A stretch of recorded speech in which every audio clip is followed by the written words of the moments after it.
12 লক্ষ টাকা বছরে। 12 লক্ষ টাকা পেরিয়ে গেলে আয়কর দিতে হয়। যে পরিবার আয়কর দেন, অর্থাৎ যার বাৎসরিক আয় 12 লক্ষ টাকা, সেই পরিবার এই কর্মসূচি অন্তর্ভুক্ত হওয়ার সুযোগ পাবেন না।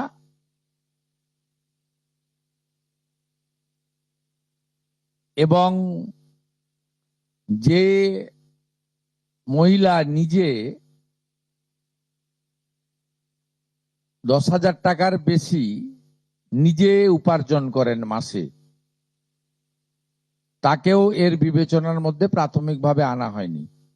কিন্তু এক্ষেত্রে যারা ক্যাজুয়াল কন্ট্রাকচুয়াল, মানে বাড়ির পুরুষ মানুষরা, তাদের বাড়ির পরিবারের স্ত্রী বা অন্যরা বিবেচিত হবেন।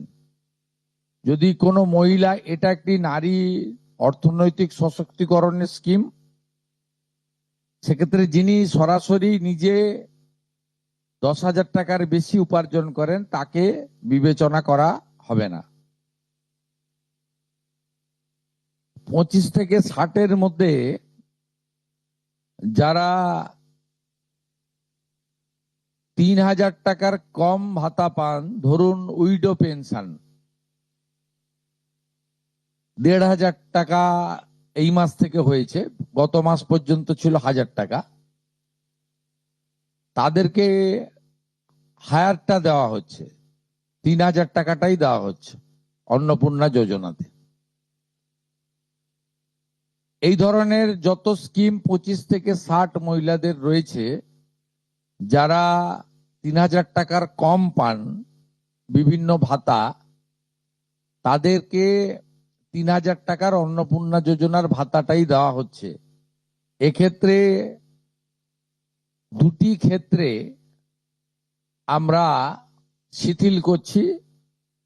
একটা হচ্ছে দিব্যাঙ্গ ভাতা যারা পান, তারা দুটো ভাতাই পাবেন। তারা দিব্যাঙ্গ ভাতা যেটা আগস্ট মাস থেকে 1,500 হয়ে যাবে, সেটাও পাবেন। অন্নপূর্ণা যোজনা 3,000ও পাবেন, শুধুমাত্র ফিজিক্যালি চ্যালেঞ্জদের ক্ষেত্রে। আর পিএম কিষাণ সম্মান নিধির ক্ষেত্রে, এই দুটি ক্ষেত্রে আমরা এটাকে শিথিল রাখছি। এছাড়াও এর আগে যেটা অনেক মহিলার নাম বাদ চলে গেছিল, 3 কক্ষ বিশিষ্ট বাড়ি, এটা গ্রামের ক্ষেত্রে এক্সাম্পট করে দেওয়া হয়েছে। গ্রামের ক্ষেত্রে কোনো বাড়ির সংখ্যা রাখা হয়নি, শিথিল করে দেওয়া হয়েছে। অর্থাৎ গ্রামীণ এলাকার মহিলারা এবারে আরো বেশি সংখ্যায় সুযোগ পাবেন। তাদের ক্ষেত্রে, গ্রামীণ ক্ষেত্রে 3 কক্ষ বিশিষ্ট বাড়ি, যেটা জুলাই মাসে ওই ক্রাইটেরিয়াটা থাকার কারণে অনেকে বঞ্চিত হয়েছেন, এবারে আর বঞ্চিত তারা হচ্ছেন না।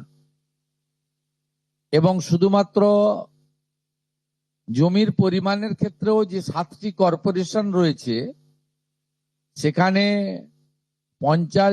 শুধুমাত্র 50 ডেসিমেলের বেশি জমির মালিকানা যারা কর্পোরেশন এলাকা, কলকাতা হাওড়া কর্পোরেশন এলাকা 7টি, পৌর এলাকা এবং গ্রামীণ এলাকাতে ছাড় দেওয়া হয়েছে জমির পরিমাণের ক্ষেত্রে।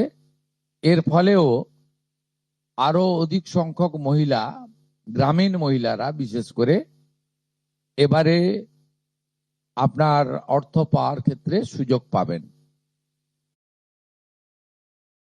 হ্যাঁ, আমরা সরকারি অর্থ নারী সশক্তিকরণ, নারীর অর্থনৈতিক ক্ষমতা বৃদ্ধি, এই লক্ষ্য রেখে প্রকৃত প্রাপকদেরকে আমরা দেব। এবং প্রাথমিকভাবে সংখ্যাটা 17 তারিখে মাননীয় মন্ত্রী মালতী রায় মহোদয় আপনাদের জানিয়ে দেবেন। 17 তারিখ বিকেলে। আমি সংখ্যাটা বলছি না, কিন্তু যে কয়েক লক্ষ মহিলা তারা জুলাই মাসে অর্থ থেকে বঞ্চিত হয়েছিলেন, এই 3 কক্ষ বিশিষ্ট বাড়ি বা জমির পরিমাণ ইত্যাদির কারণে তাদের ম্যাক্সিমামটাই এবারে আমরা সংযুক্ত করে দিয়েছি। তাই আমি বিশ্বাস করি যে আগস্ট মাসে প্রদেয় অর্থে 100% না হলেও 99% প্রকৃত প্রাপকদের হাতে আমরা পৌঁছে দিতে পারবো। এবং এর সাথে সাথে অভিযোগ পোর্টালও চালু করে দেবেন, যে অভিযোগ পোর্টালেও আমাদের দপ্তরের গাইডলাইনের বাইরে গিয়ে কেউ যদি পেয়ে থাকে আপনারা তথ্য দিয়ে সাহায্য করবেন রাজ্য সরকারকে। আর এই গাইডলাইনের মধ্যে থাকা কোনো দিদি বা বোন যদি বঞ্চিত হন, তিনিও আপনারা আবেদন করবেন এবং এটা কন্টিনিউয়াস প্রসেসের মধ্যে থাকবে। এবং আমরা বিশ্বাস করি আগস্ট মাসে যে তালিকা হবে, এই তালিকা আপনারা সবাই অ্যাপ্রিসিয়েট করবেন এবং প্রত্যেক মাসে দ্বিতীয় সপ্তাহে, যেহেতু সরকারের নিজস্ব তহবিল থেকে এটা দিতে হবে এবং টাকার অ্যামাউন্টটাও খুব বড়, অ্যামাউন্টটা যথেষ্ট বড়। আমরা নিজেরাই 17 তারিখে ট্রান্সফার হওয়া টাকার সঙ্গে 3000-কে গুণ করলে নিজেরাই দেখতে পাবেন যে কত বিরাট পরিমাণ অর্থ সম্পূর্ণ পশ্চিমবঙ্গ সরকারের অর্থ থেকে দেওয়া হচ্ছে। আমরা অর্থ দপ্তরের সঙ্গে কথা বলেছি, তারা বিগত দিনেও যে সরকারের 500 প্রথম, পরে 1000, 2 মাসের জন্য 1500 যে স্কিম ছিল, তাতেও মাসের দ্বিতীয় সপ্তাহে দিতেন মোটামুটি 10 থেকে 15 তারিখের মধ্যে।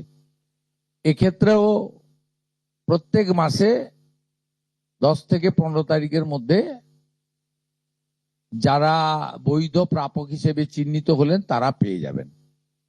এইটা ক্লিয়ার করলাম এবং আপনাদের সরকার আপনাদের পাশে আছে।